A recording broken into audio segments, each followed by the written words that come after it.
Be me, 35, F, doctorate in cultural anthropology, finished near the top of my class and never shut up about it.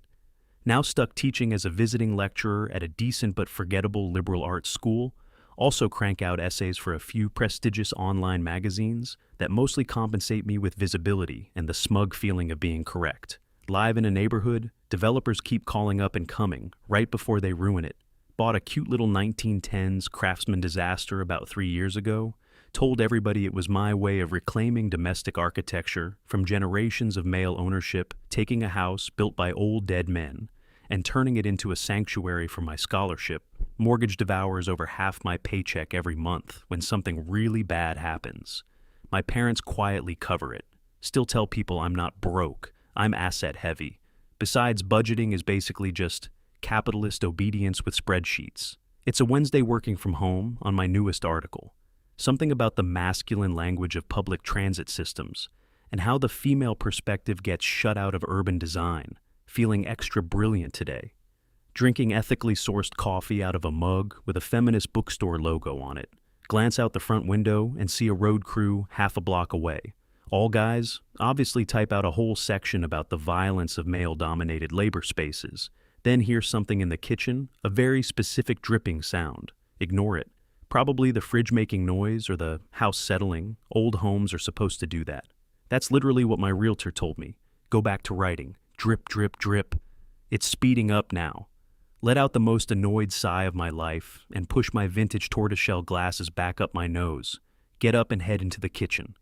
Open the cabinet under the sink. There's a puddle spreading across the bottom. Disgusting, grab a wad of recycled paper towels and throw them on top of it there. Handled.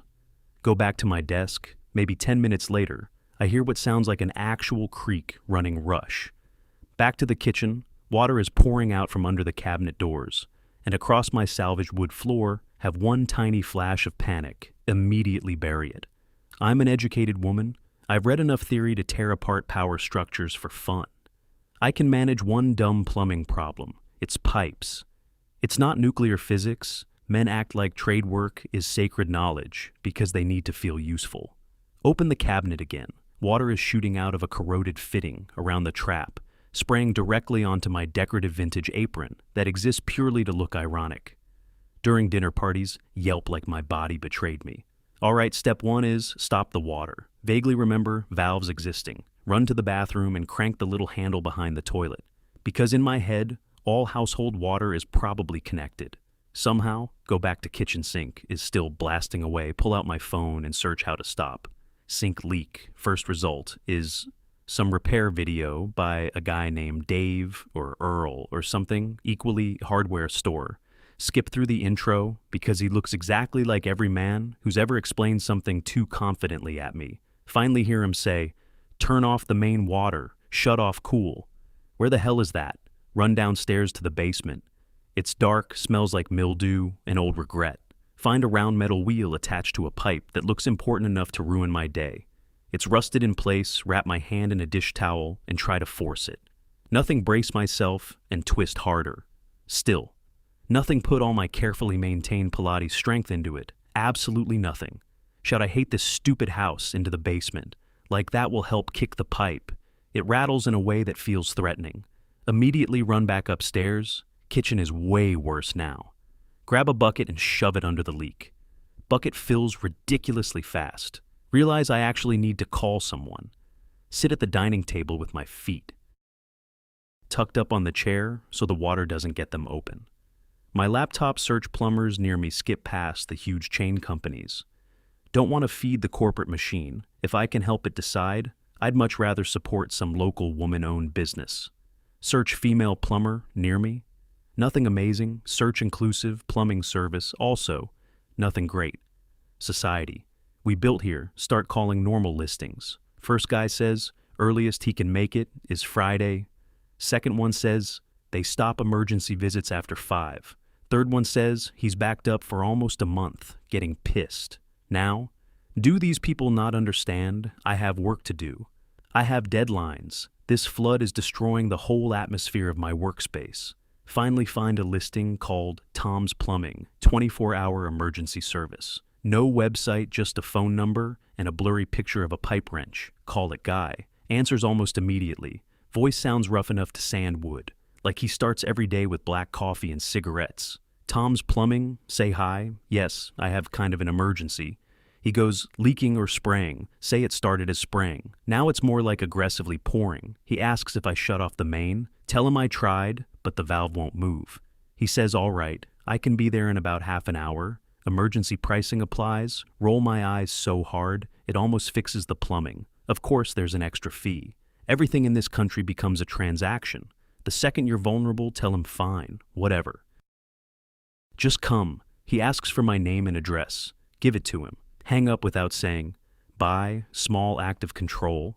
Spend the next 45 minutes rotating buckets and dumping water. It's creeping into the hallway.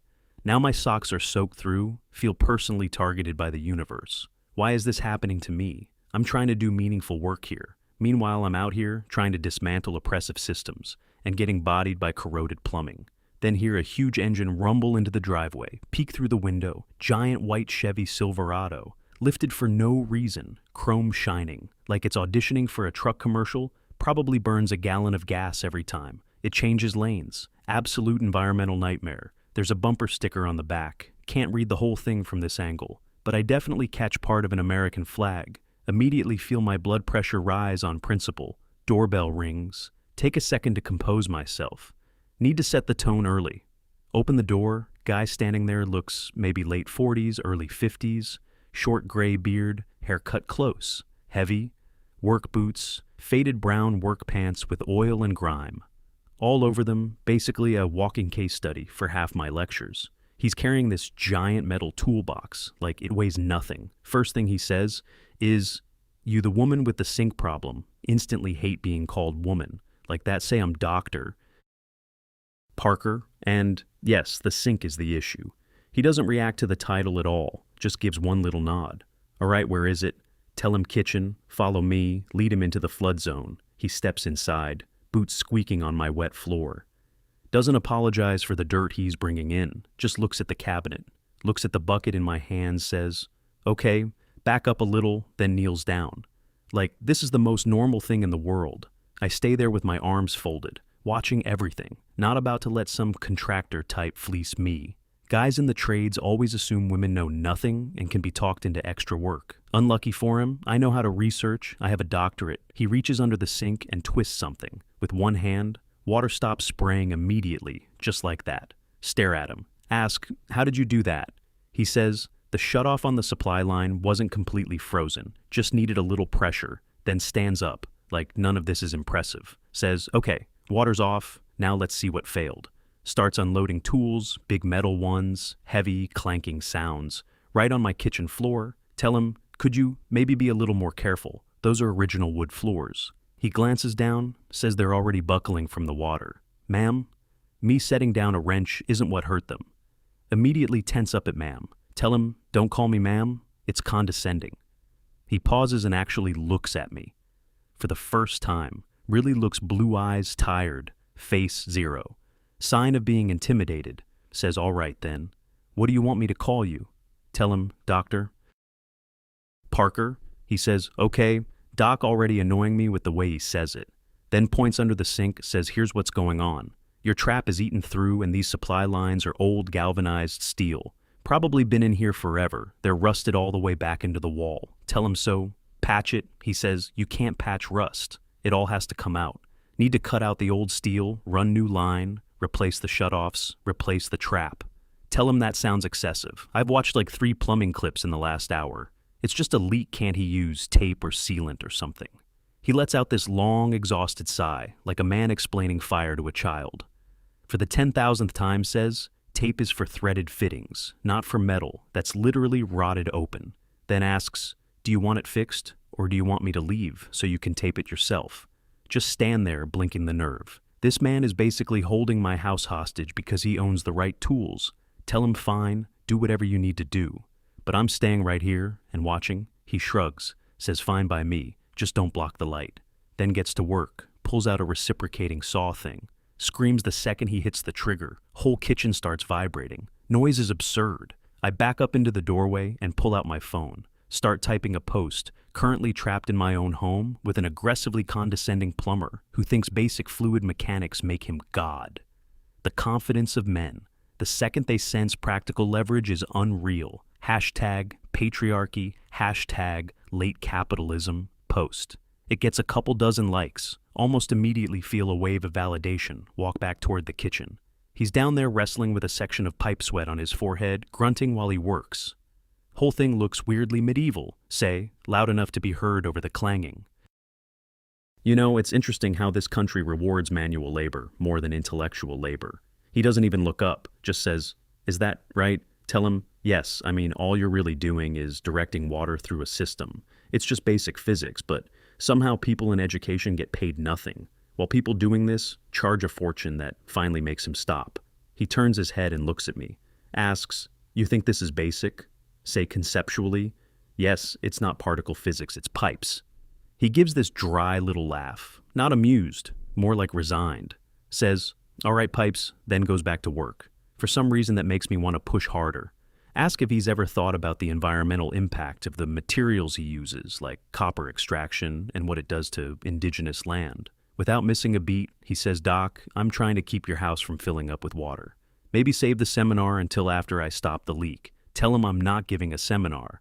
I'm trying to have a dialogue, but I guess he's probably not used to women with stronger academic credentials challenging him that makes him stop. Again this time, he stands up slowly. He's tall enough that I have to tilt my head up, wipes his hands on a rag. Says credentials say yes. I have a doctorate, he says, in plumbing. Say no in social behavior and institutions. He goes, uh-huh. Then says, "Well, in this kitchen. I'm the one who knows why the water's coming out of the wall, and you're the one ankle deep in it, so maybe let me do my job." Just stare at him, actually shaking a little whole body, hot with disbelief. The disrespect is unreal. Turn around and march straight out of the kitchen, go into the living room, switch on the TV just to drown out the noise, sit there silently furious. Stewing in it, sit there getting madder, the longer. I think about him. Guy acts like he's a genius because he knows how to use a pipe wrench, probably barely made it through high school, probably has a talk radio station permanently on. In that truck, probably voted exactly. How I'm imagining probably thinks global warming is some giant scam. Probably goes home to a wife who makes pot roast and calls him her hero. Whole mental image makes me feel sick. Check my bank account while the noise keeps going. In the kitchen have about $720 in checking until payday school. Direct deposit still hasn't come through. Start trying to do the math in my head. How much can this realistically cost? Few hundred? Maybe it's plumbing, not open heart surgery. I'll just throw it on my credit card if I have to. My MasterCard is already hanging on by a thread because of that conference trip to Lisbon last summer, but there should still be a little room left. An hour goes by. Hear cutting here, banging here, metal scraping here. Him mutter a few curses from under the sink. Smell solder and whatever chemical he's using. Drifting into the living room. Annoyingly smells like somebody knows exactly what they're doing. Hate that finally, everything goes quiet. Then I hear the sink turn, on water. Runs for a while, then shuts off heavy boots coming toward the living room. Tom appears in the doorway looking even rougher than before, more dirt on his shirt. Rust streaked across one forearm, says all set. Want to look at it? Stand up trying to recover some dignity. Say yes. Obviously, I want to inspect it. Walk back into the kitchen, look under the sink. It honestly looks incredible. Bright new copper lines, clean, white trap, fresh shut-off valves, cabinet floor, dry bucket sitting there, empty like it never happened. Turn on the faucet myself. Water runs smooth, nothing drips, nothing sprays. Turn it back off. Start looking for something to criticize, point. At one of the silver joints, say that soldering looks a little sloppy. Right there, he barely glances at it, says that's a full joint. It'll outlast both of us, just nod and say, well, it seems acceptable. He reaches into his back pocket, pulls out a metal clipboard, starts writing up an invoice. I fold my arms. Ask, "So, what's this going to be?" He keeps writing, says, "Service call. $225 emergency after hours fee. $275 labor. 2 hours at emergency rate, $390 parts. Copper, valves, fittings, trap, miscellaneous material, $135. Haul away for the old galvanized junk, $25, does the total tears off the top page and hands it to me. Says, total comes to $1,050. Just stare at the paper. Feel my face go blank. $1,050, he says. Yep, for 2 hours. He finally looks up, says for driving out here at night on short notice, for having the fittings on the truck, for knowing how to stop the leak before it wrecked the rest of your house, for doing it, right? And for standing behind the work. Tell him this is insane. This is basically theft. My whole neck gets hot, panic climbing straight up into my skull. I make like $3,400 a semester per class. Does he understand how long it takes me to earn $1,000? He looks at me, completely calm, says no. And not really my concern. That's the price. Tell him I'm not paying, that it's ridiculous. Say I'll pay him a fair rate, something like $30 an hour is more than reasonable for manual work. He actually laughs, not a polite laugh, either. Full, real laugh, says $30. Doc, my helper makes more than that. Says he owns a business, has insurance, fuel, costs, tools, licenses, taxes. Says I'm not paying for 2 hours. I'm paying for the 20+ years. It took him to solve the problem in 2 hours. That instantly annoys me even more. Say my problem. The house is old. This is structural neglect. This is what happens when systems fail. He says you ignored a leak. Says he saw the staining under the cabinet and the swelling in the floor.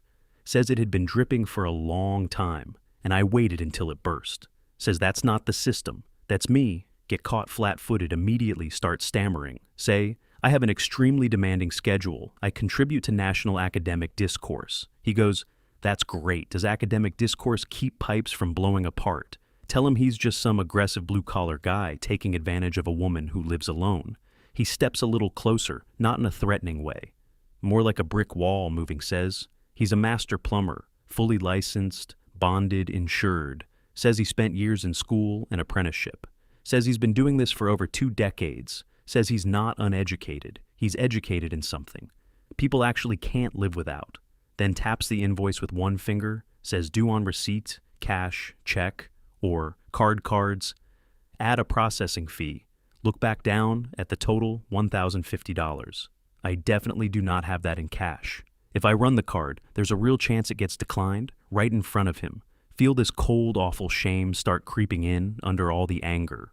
Say, a lot quieter now. I can't pay this tonight. Entire attitude collapsing like a cheap umbrella. Ask him to send me an invoice instead.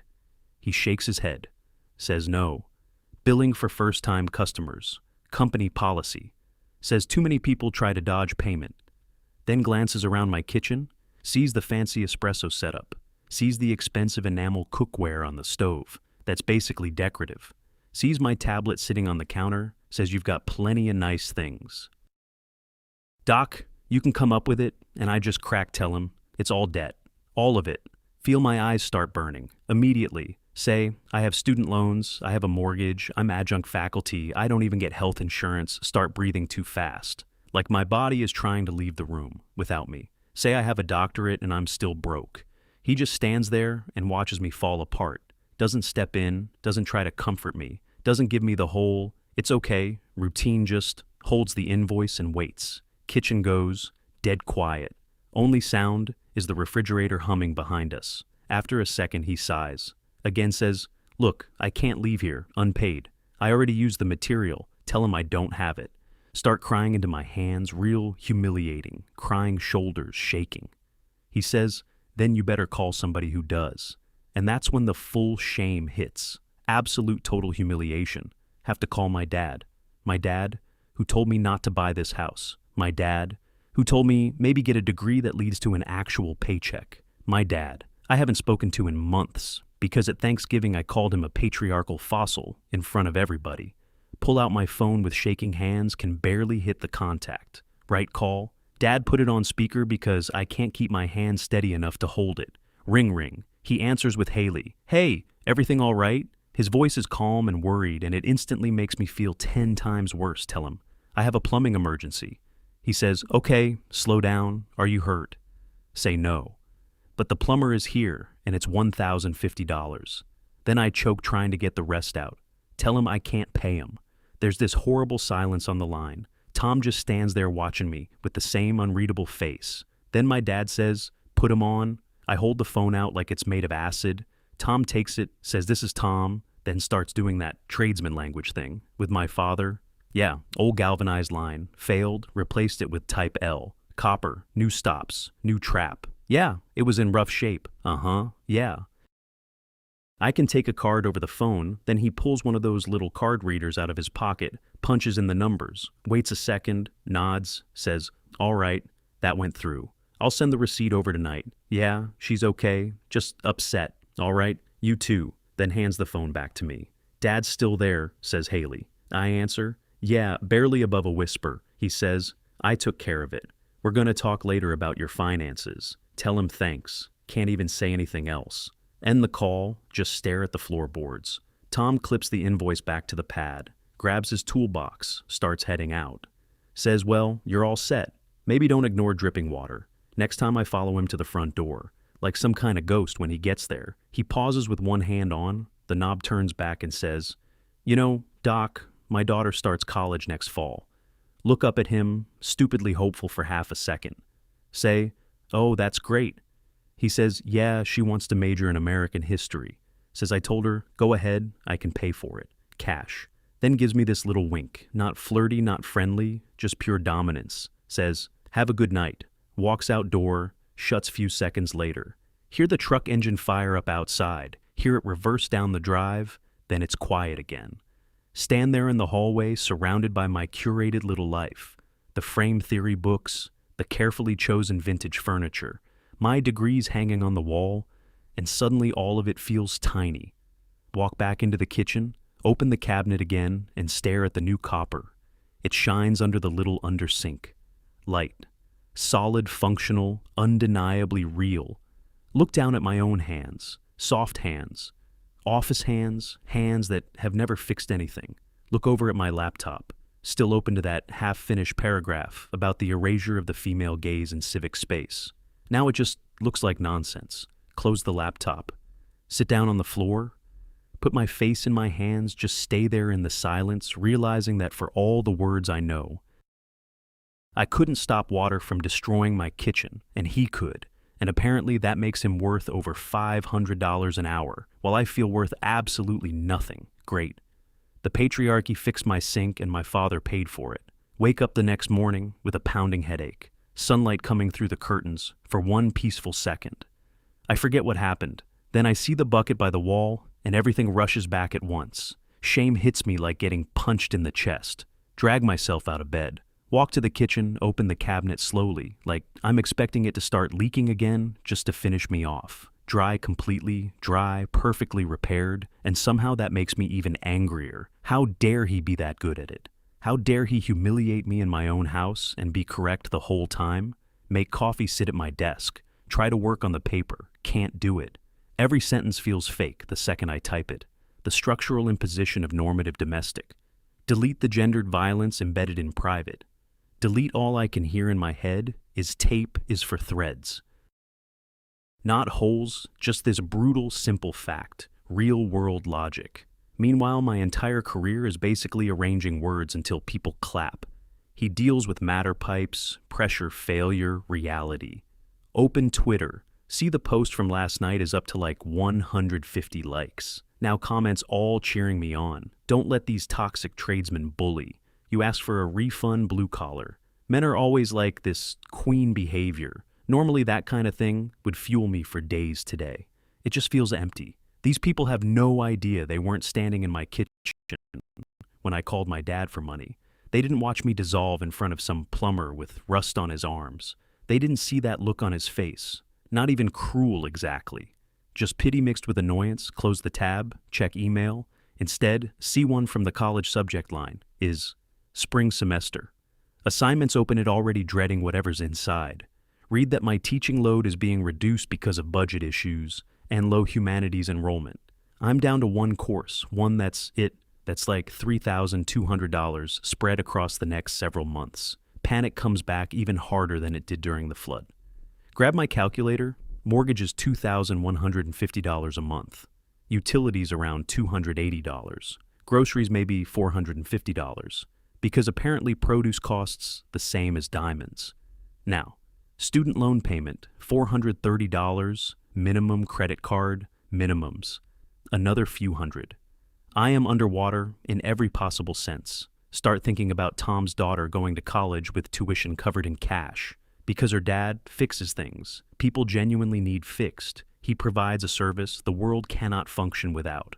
What do I provide? Interpretation, critique, deconstruction. Who exactly is paying for deconstruction when their ceiling is caving in? Nobody. That's who have this awful realization that hits so clean, it almost feels physical. I am non-essential if everything collapsed tomorrow. Tom turns into nobility. I turn into dead weight, actually. Shiver. Standing there, get up, pour my coffee down the sink that drains flawlessly, now rinse the mug, put it away in the back of the cabinet. Like I'm hiding evidence. 2 weeks later, my phone rings. Department chair. Already know it won't be good. Answer it anyway. She says, Haley, I've got bad news. The one class we had for you got canceled. Enrollment didn't make minimum. Just go silent. Feel like the room tilts a little. Ask.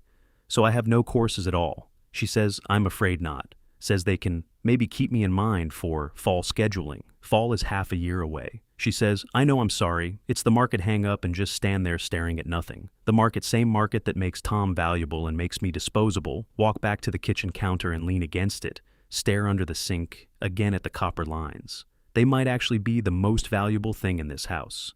Now that's when it finally lands. I have to sell the house. There's no way I can carry this place with no income. I'm going to end up back at my parents' house at 35, with a doctorate sleeping in my childhood bedroom, while my dad gently suggests maybe I look into coding or radiology tech or nursing. And this time, I won't even be able to argue because he paid for the plumbing and probably everything else after that. Start crying again. Not furious this time, just defeated. Slide down the cabinet and sit on the floor next to the trap.